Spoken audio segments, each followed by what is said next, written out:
And safe. So folks, if you have any small children in your party whose feet don't quite touch the floor of the tram, place them towards the middle of the row, away from the outer gates. Slide all the way to the end of the row if the gate in your cart is still open, so we can make every seat available. And as those gates come down, watch your hands, watch your feet, secure any loose items. Now folks, we are celebrating Mega Movie Summer this summer here at Universal Studios. We have a huge movie that just opened in theaters from Illumination Entertainment. It's called Minions and Monsters. And here to tell you more about it, the director of the film, Pierre Coffin.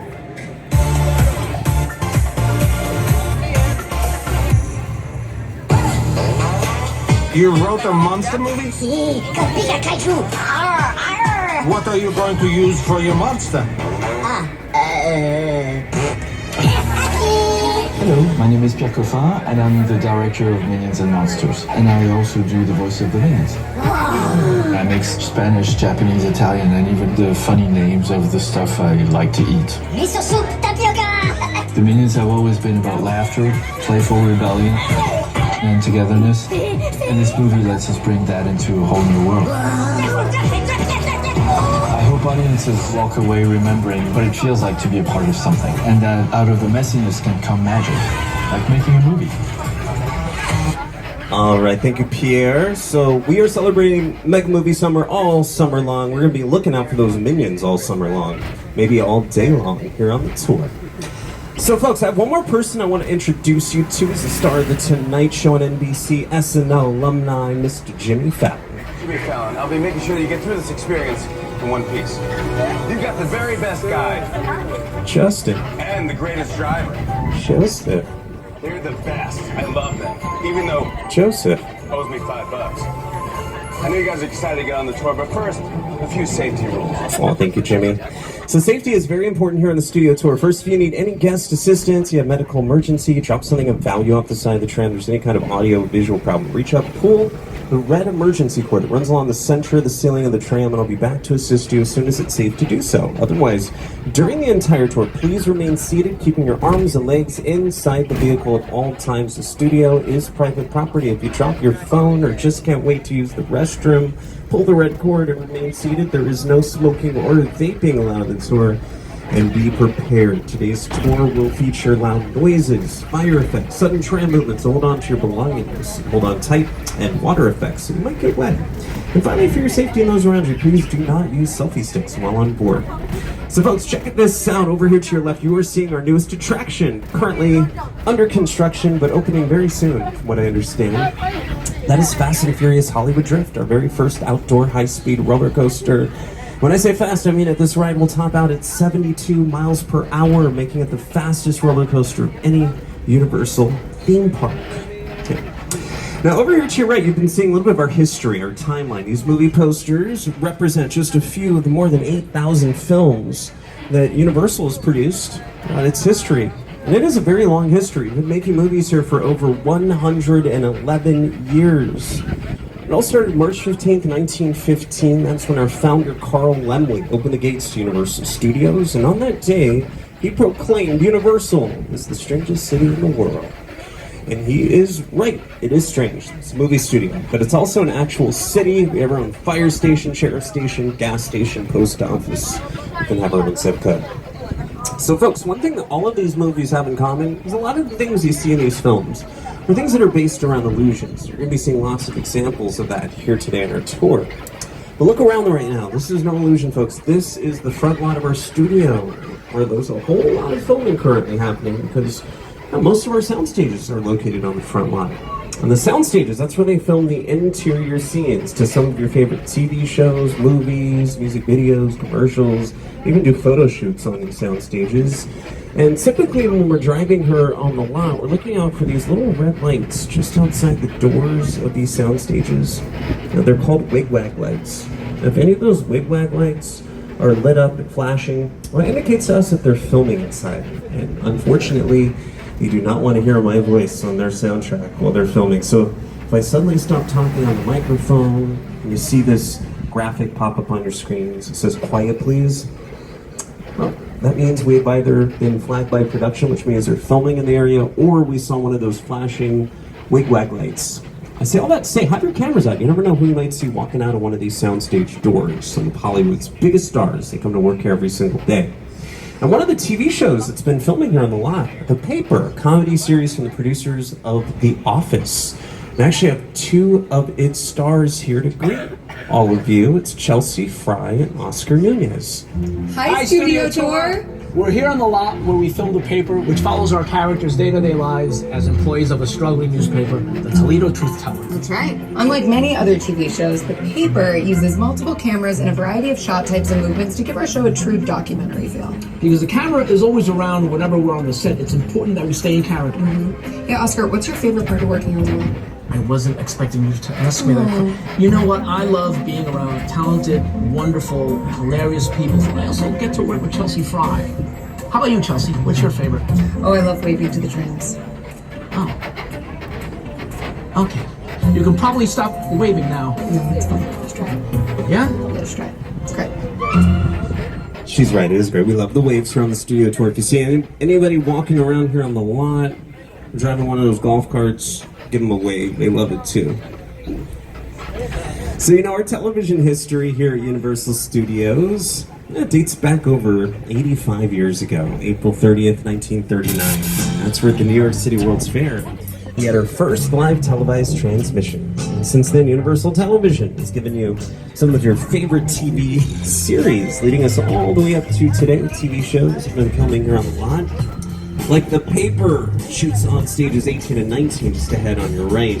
Stages 18 and 19 is also where director Christopher Nolan shot scenes from Oppenheimer. Oppenheimer became our 11th film to win Best Picture of the Year at Academy Awards. As Universal has had many visionary filmmakers work in these sound stages, including everyone's favorite director, James, the Minion.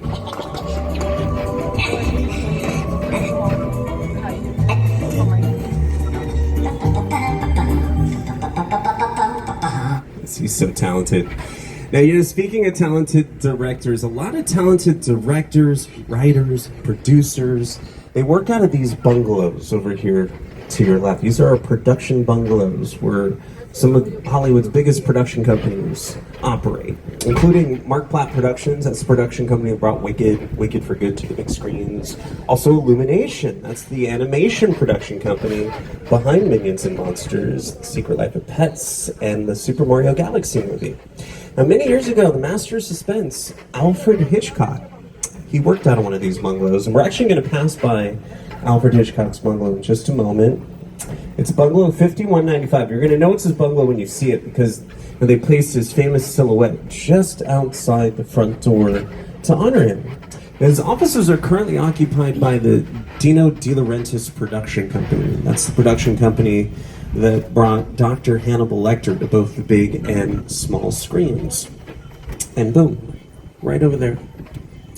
Right over there. Now, Hitchcock, he had a knack for making cameos in many of his films, and he's got a long history with the studio, producing his television series, Alfred Hitchcock Presents, on the lot, shooting some of his films here on the Universal lot as well, like Psycho.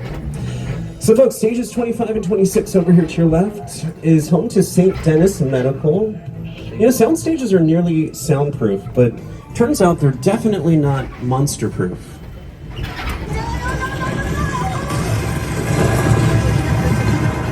Which these minions found out the hard way.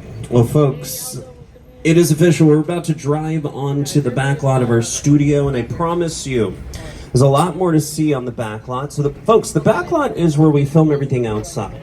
And this area looks like a city that we're about to drive through. These are our metropolitan sets. This is where they film everything outside on the large scale. Now, folks, these aren't buildings that you're seeing. They're what we call facades, the front and sides of buildings. And that's because that is all the camera really needs to see. Let your imagination fill in the rest. Now, some of these sets are also practical. That means they can film both interior and exterior shots. And what may appear to be brick and stone, it's another Hollywood illusion. Foam, rubber, fiberglass, and plywood. So if you watch St. Denis Medical, you'll recognize this first area over here to your right. See where that truck is parked, the red brick. That is the St. Denis Medical Center from the series. The exterior sets, and just across the way is Brownstone Street, which is characterized by those stoops. We've seen Brownstone Street in so many movies. I love this montage. You can see just how many times Brownstone Street has doubled for different cities, different time periods. Now, folks, you would need a time machine to take you to different time periods, and if you love the Back to the Future movies, you'll love time machines, and you're going to love this next part of the tour. We're taking you into Courthouse Square, which was the setting for the Back to the Future movies. This was Hill Valley, California, and this is where they have the clock tower, and one of our classic films there, Back to the Future, starring Michael J. Fox, Christopher Lloyd.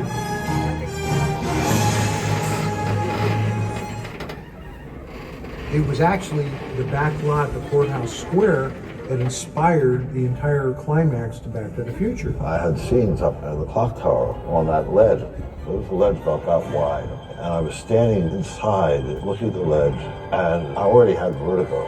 I just thought there's no way in the world, no way I'm going to stand on that. I was up there for quite a while. Of course, I had a cable.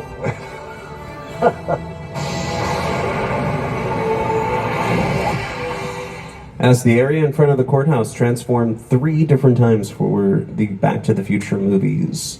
For the year 1955, it was dressed as a park, much like how it is right now, the grass, the trees. But for the year 1985, they turned it into a parking lot. And for the year 2015, they transformed it into a man-made lake. And these sets are so versatile, and you know, the world is right around the corner here in the back lot. I'm going to prove that to you right now. We're going to take you from Hill Valley, California, to New York, the Big Apple. And look, we're already here. Folks, welcome to New York. We're turning on to New York Street. And speaking of New York, you know our co-host, Jimmy Fallon? He shoots The Tonight Show in New York City. But it's also the city where Jimmy got his start. Hey everyone, welcome to New York!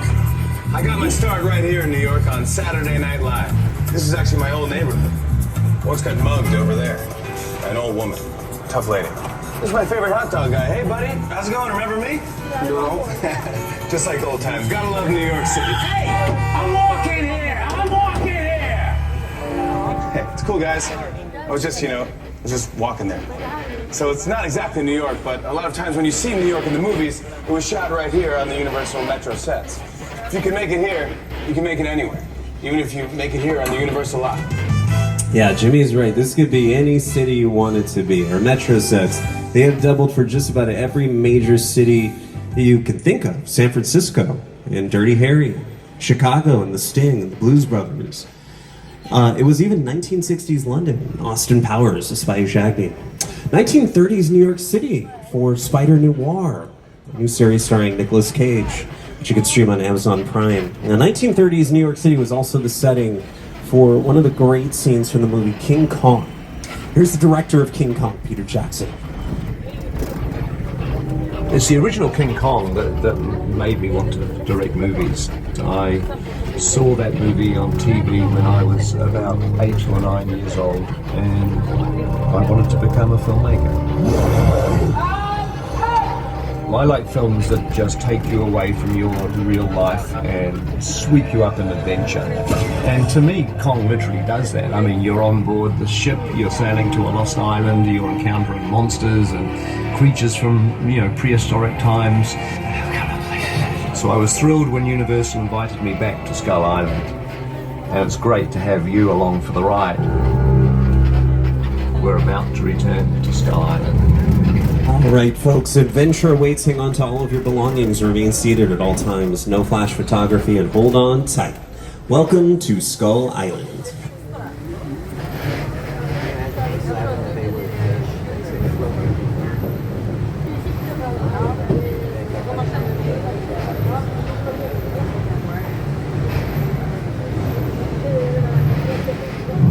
An island hidden in fog. Nobody's lived here for hundreds of years. Wonderful island.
Let's hear it for King Kong 360!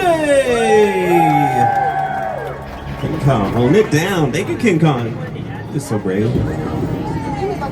So, folks, that epic battle that we just experienced together was created by Peter Jackson and the team at Weta FX. The computer-generated imagery and digital effects have been an important tool in movie making for many, many years now, helping to create the worlds of some of your favorite Universal pictures, from sci-fi to fantasy to action and more.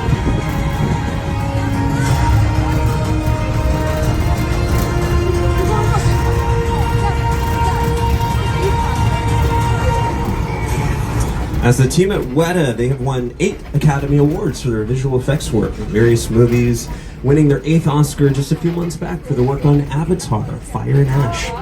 So folks, as we head back onto our backlot, to our Metropolitan sets, I should mention it's the job of the production designer and art director to transform, reimagine, and dress these sets so that you, the public, don't recognize it from one production to the next. So by dressing up the windows of these facades, changing the street signs, lining the streets with period-specific street lights and picture cars, well, our Metropolitan sets here can double for any city or time period you want them to. So proving once again that the world is right around the corner, we're going to take you into London right now. Welcome to London Square, characterized by these beige-colored facades, the light trim. London Square doubled as London in Hobbs and Shaw, one of our Fast and Furious films with Dwayne Johnson. And again, these sets are so versatile. London Square also doubled as San Francisco and A Man on the Inside, the Ted Danson comedy series, which you could stream on Netflix. So folks, we're about to see a beautiful mural that was painted on our backlot to honor the legacy of some of our classic monster movies from many, many years ago. It was created by world-renowned street artist Tristan Eaton. An instrumental part of the process of designing these murals was getting to go to the Universal Archive. Going there, I got to see in person props from the movies, photos from behind the scenes, original illustrations from those movie posters, all this stuff. I had an early affection for movie monsters. I was always fascinated by the magic behind making movies, but I fell in love with zombies. Our legacy of monster movies and horror films stretches all the way back to 1931 with the release of Dracula starring Bela Lugosi. So folks, you're about to see a production base camp over here to your left. All these trailers, production vehicles, all part of The Voice, which is currently in production right now. The Voice Season 30 will be premiering in the fall on NBC in September. Queen Latifah, Kelly Clarkson, Adam Levine, and Riley Green will be sitting in those iconic red chairs for the new season. Now, country music legend Reba McEntire, she was a coach on The Voice for season 28, and Reba also shoots her NBC sitcom Happy's Place, right over there on stage 33, right next door to The Voice. McEntire, and welcome to Happy's Place. We shoot our heartfelt comedy right here on the Universal lot. Now, unlike most TV shows, we are a multi-camera sitcom, meaning several cameras capture every scene from a different angle, all at the same time. Each episode takes about a week to make, from the first read-through of the script to rehearsals to taping in front of a live studio audience. And let me tell you, every step is a blast. Enjoy the ride, and we'll see you at Happy's Place. Yoo-hoo! I'm starting to sweat. The men are the ones that's supposed to ask the women out. That hasn't been true for 30 years. I haven't dated in 30 years. Happy's Place, Friday on NBC and Peacock. All right, folks, we're about to take all of you on a European vacation. We're going to take it a little Europe right now, here on the backlot. A little Europe is great. It could be any part of Europe you want it to be. All you have to do is just change the language on the signs, do a little set decorating in the windows, change the flag. It's actually double for quite a few places outside of Europe. Yes, little Europe here doubled as the Caribbean. Disney's Pirates of the Caribbean, The Curse of the Black Pearl.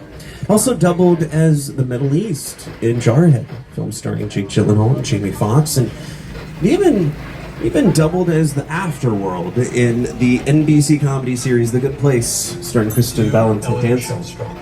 Are dead. Cool. This location, the afterlife, come on. I've never ever seen this. You're in the good place. I'm not supposed to be here. I can't risk going to the bad place. Well, maybe it's not all that bad. How can I help you? What is the bad place like? Well, it doesn't sound awesome. Yes, Emmy nominated for Outstanding Comedy Series, The Good Place, from producer Mike Shore. He's also the producer behind Ted Danson's new comedy series, A Man on the Inside, which also shoots here on the lot. So, many of our classic monster movies, they filmed here in America all those years ago. It's where the mob of angry villagers would gather together with their torches looking for the monster.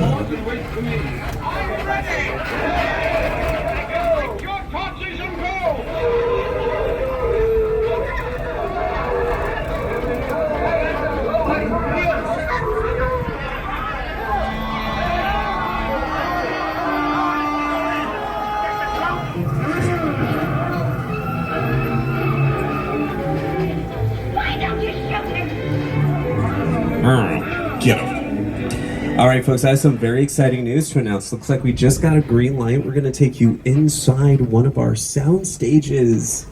Very exciting. We're going to take you inside stage 50. As we head inside, just a friendly reminder to remain seated, hold on tight. We don't want to disturb anything inside here for continuity's sake.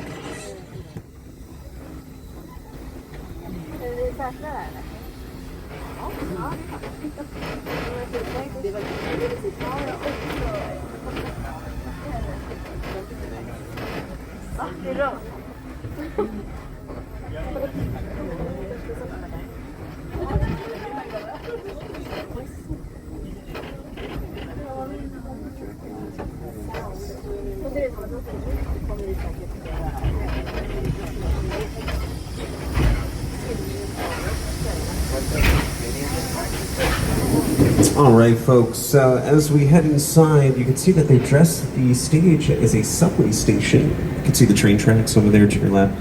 It's a full-size subway train docked in the tunnel at the very end of the stage. Whoa, hold on. Okay, just a little tremor. It's still going. Go! All right, folks, just hold on tight, ride it out. Ride it out, we'll be over soon. Oh! It's the big one!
All right, let's hear it for Earthquake, the big one. Yes. So, we are just past the halfway mark here on the studio tour. I just want to remind everyone to remain seated during the entire tour. The studio is private property. Drop your phone or just can't wait to use the restroom. Pull the red cord and remain seated.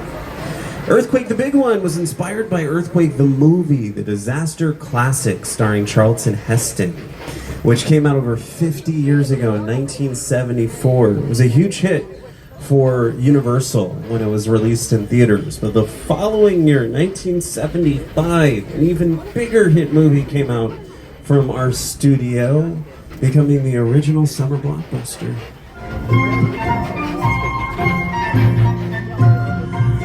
Well, I want to welcome everyone to Amity Island and disregard that help shark bulging eye nonsense. They just reopened the beach. And you know why? Look, they caught Jaws. And my good friend George, Officer George, he caught him earlier today. He's actually in the water right now. He's deep sea diving. He's making sure everything's safe. And that's his boat out there. What? Oh, he caught the wrong shark. We gotta warn George. No, George! George! George, there's a shark headed right for you! Oh no. Oh no.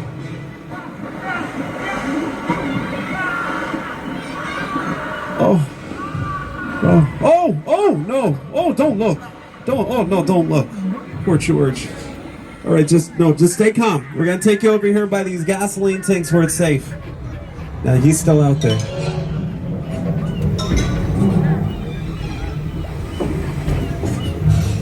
Oh, no, he's got the dock. And he's still out there.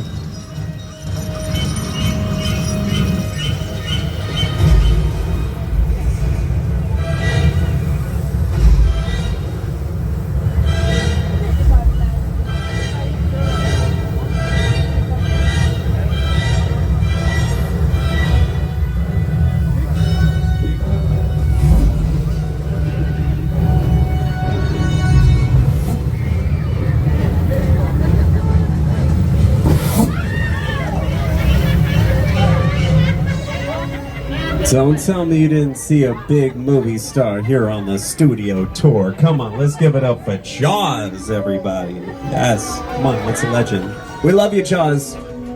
Icon. So, that's actually a replica of Bruce over there in the water. Bruce was the mechanical shark from the production of Jaws. Hardest working shark in show business, but he didn't always work. In fact, when they were filming Jaws on the Atlantic Ocean in 1974, he hardly worked at all, causing production delays. But it was worth the wait. When Jaws was finally released in theaters in the summer of 1975, it broke box office records. It won 3 Academy Awards, launched the career of a little-known film director at the time by the name of Steven Spielberg. Steven actually directed one of his films in this area of the lot we're heading into. This is Old Mexico, part of our Western sets. Now, Steven directed scenes from Indiana Jones and The Kingdom of the Crystal Skull, Harrison Ford here, where it doubled as a Peruvian village for... Oh. Wait a second. Did you guys hear that? No, it sounded like thunder. There it is again. Yeah. No. Did you guys know it was going to rain today? Yeah, me neither. That is so bizarre. It's only raining on one side of the train. Well, you know what? I'm not mad at this. No, we need this. You live here in Southern California, you know we don't get a whole lot of rain, so this is good. But it is raining very hard. Wow. Look at that. They say when it rains this hard, this fast, flash floods are a possibility. Yeah. Oh, don't worry. Usually, you hear a little rumbling sound before it. No. Go! Oh!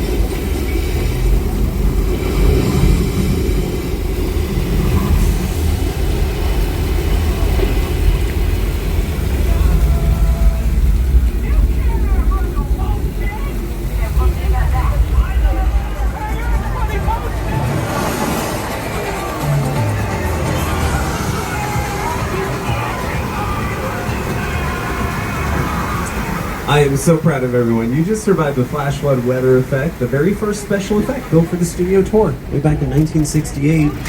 It's been seen in movies like Big Fat Liar and Earthquake, and resides right here in Old Mexico. So Old Mexico, along with this area that we're heading into, it's called 6 Points, they are the 2 oldest sets on our backlot. Some of these sets date all the way back to the silent era film. Now they call this area 6 Points because during the silent era, they could shoot 6 different westerns here at the same time. That's because back then there were 6 different streets here, and each street was like its own town.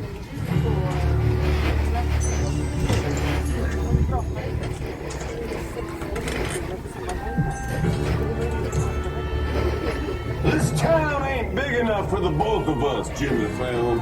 Well, I ain't going anywhere, Jimmy Fallon.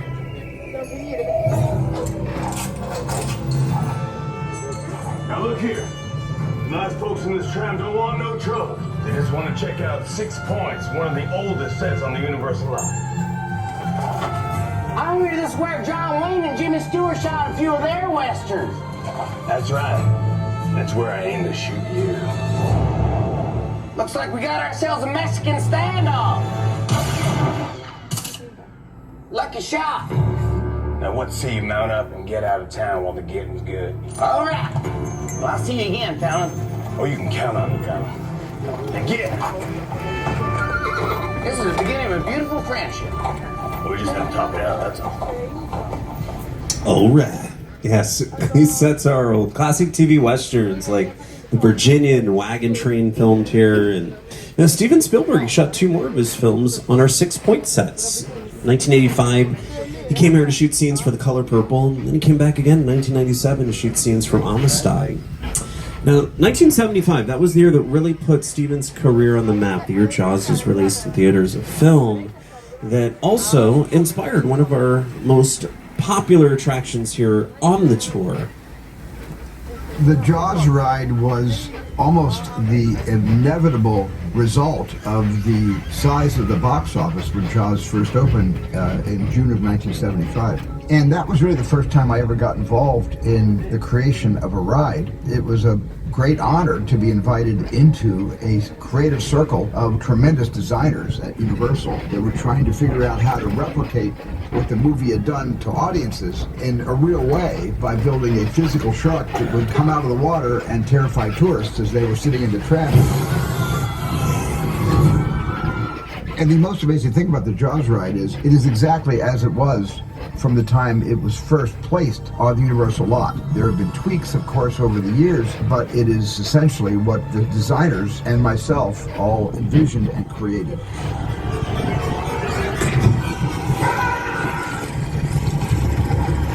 I'm done bashing the shark. Thank you, Jaws, for everything you've done for me. But I will say, consistently, the shark did work much better on the tour than it did in the Atlantic Ocean in 1974. Well, from the wild, wild west, we are now going to take you to the suburbs. We're about to show you some of our residential neighborhood sets we have here in the back lot. Some very famous homes we're about to see, including this White House coming up here on your right-hand side. That was Mona's Chicken Ranch from the best little whorehouse in Texas, starring Dolly Parton.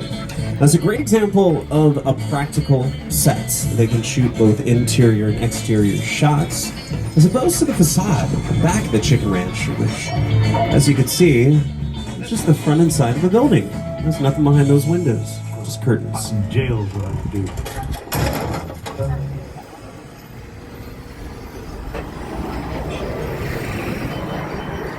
Now, this next neighborhood we're going to take you into is called Colonial Street, arguably one of the most recognizable streets in the world. And that's because so many famous TV families used to live here throughout the years. It's a who's who. Beginning with the Munsters, Lily and Herman Munster, they lived in the purple Victorian-style house, which will be coming up here on your left.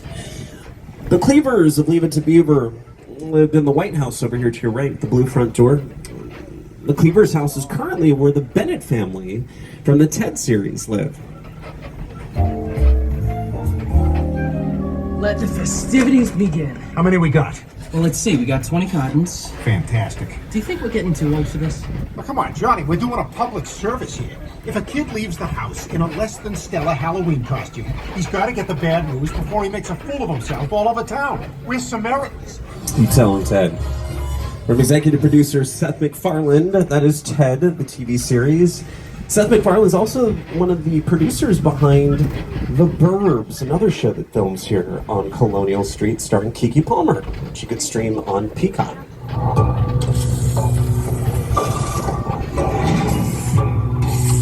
Welcome to Ashfield Place, the safest town in America.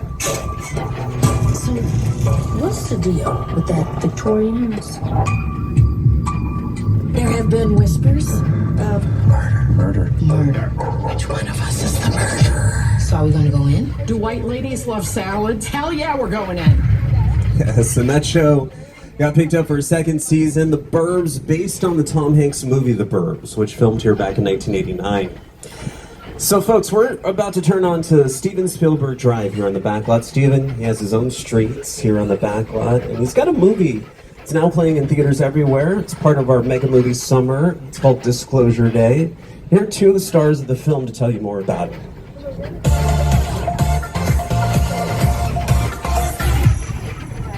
Hello, everyone. I'm Emily Blunt. And I'm Coleman Domingo. Let us tell you about our new film, Disclosure Day. This film explores what happens when a single, undeniable truth is revealed to all 7 billion people on Earth at the same moment. Ordinary people are confronted with something far bigger than they ever imagined. Designed to be seen on the big screen, this is a story meant to be shared, felt, and experienced together. Here's a special look at Disclosure Day, when all will be revealed.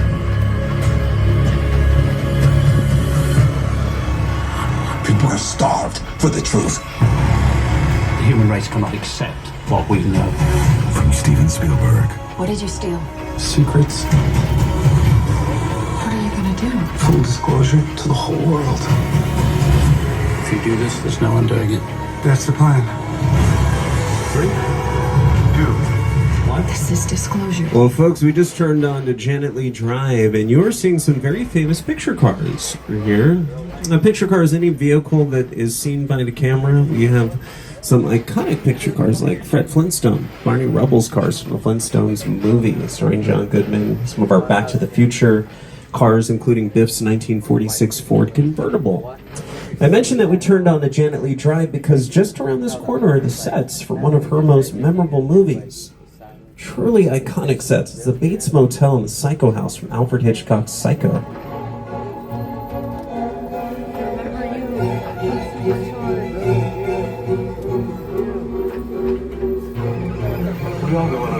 Guys, that's him. Up by the house, you see him? It's Norman Bates. He's home.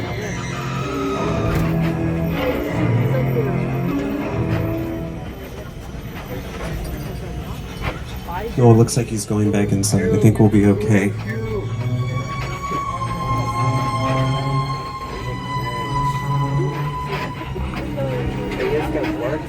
Oh no, he's hanging out on the porch. He didn't go inside. Okay, guys, do me a favor. Do not look him in the eye when we pass by. Just pretend like he's not there. Just no, don't point at him. Don't wave at him. He's got a knife. Oh no. Okay, Carrefour, you might want to watch out. Oh no. Oh! Are you okay, Carrefour? Oh, that was scary. This is also kind of scary. This next neighborhood that we're going to tour has definitely seen better days. This is the spectacular plane crash set site from Steven Spielberg's War of the Worlds. It's an actual 747 jumbo jet you see over there. It was destroyed specifically for this incredible scene from the film. Good example of a set that is all designed around a vision that Steven had. When you put together to sit down to talk about the War of the Worlds, I thought, what if the 747 goes down right in a big neighborhood? Because it's just something you don't see. You're doing good. You're doing good. Listen to me. Listen now. Listen, I want you to close your eyes, okay? Now closed.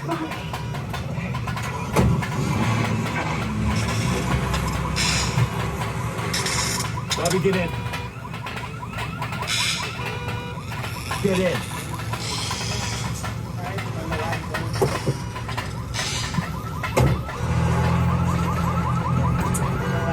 Folks, we are less than 10 minutes away from the end of our tour. We will be returning to the theme park shortly. Remember to pull the emergency cord if you need any assistance. Remain seated on the tram at all times. Alfred Hitchcock, Steven Spielberg, they are generation-defining directors, but now there's a whole new generation of filmmakers making their mark in the industry. One of them is Oscar-winning writer-director Jordan Peele. In just a moment, we're going to take you to Jupiter's Claim, the actual sets from his latest film, Nope. Movie magic only happens when a team of collaborators, often in the hundreds, work together to take an impossible notion and bring it to life. This is Jupiter's Claim, a nostalgic, small-time Southern California amusement park owned by former child star Ricky Jupe Park.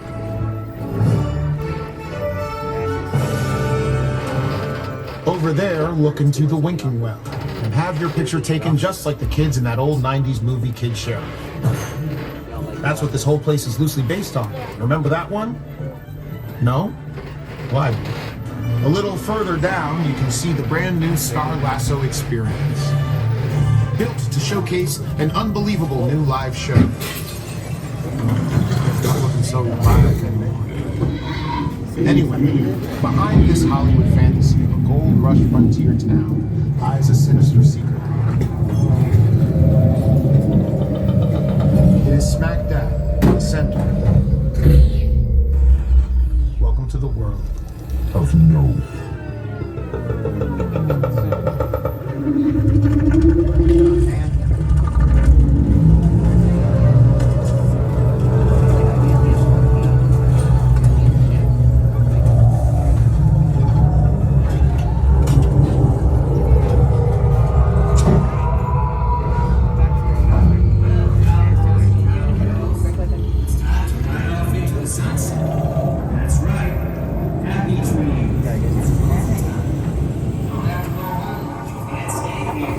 Yeah, I think we're gonna take that advice and get out.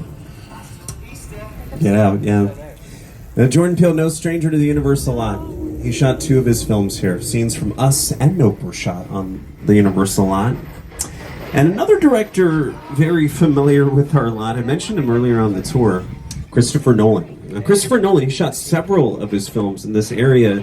Just to your right, Falls Lake culminates with that giant blue screen backdrop. That's where scenes from Dunkirk and Inception were shot. And it's also where scenes from his latest film, The Odyssey, were filmed. In fact, you're about to see a set piece from that movie just ahead. And here to tell you how they used this set piece in the film, director Christopher Nolan.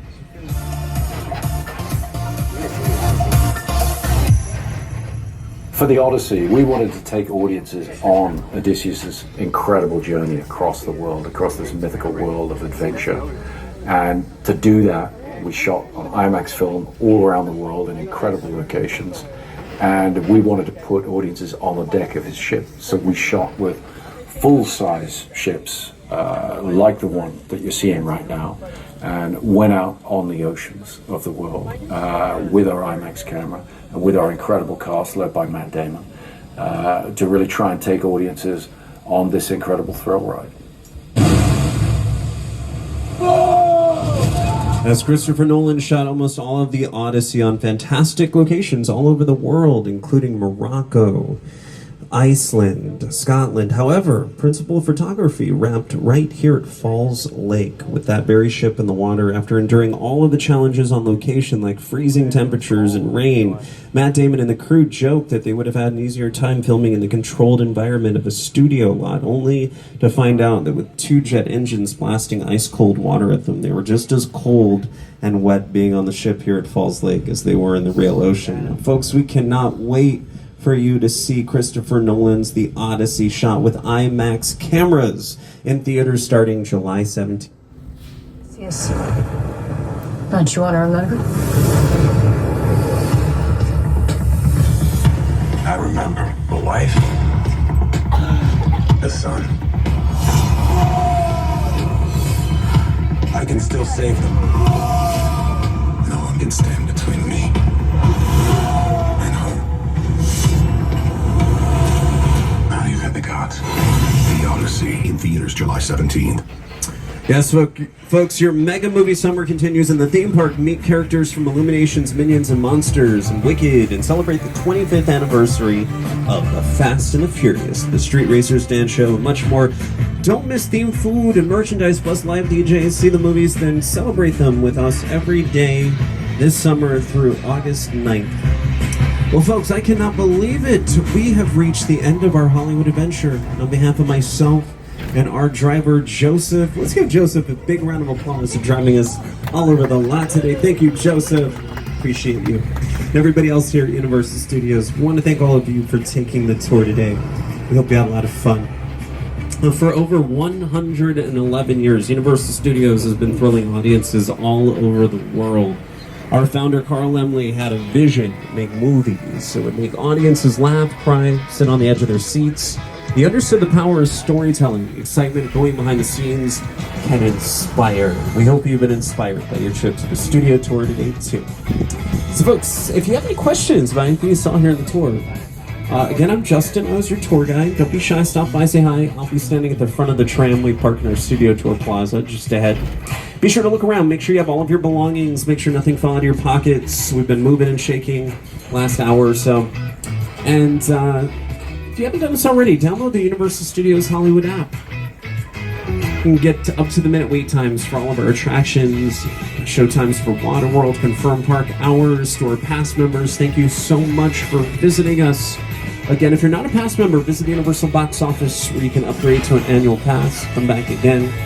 If you'd like to purchase any of these Universal titles that are scrolling on your screens right now, visit universalpicturesathome.com. As we say in the business, that is a wrap. Enjoy the rest of your day here at Universal Studios Hollywood. We'll see you in the movies.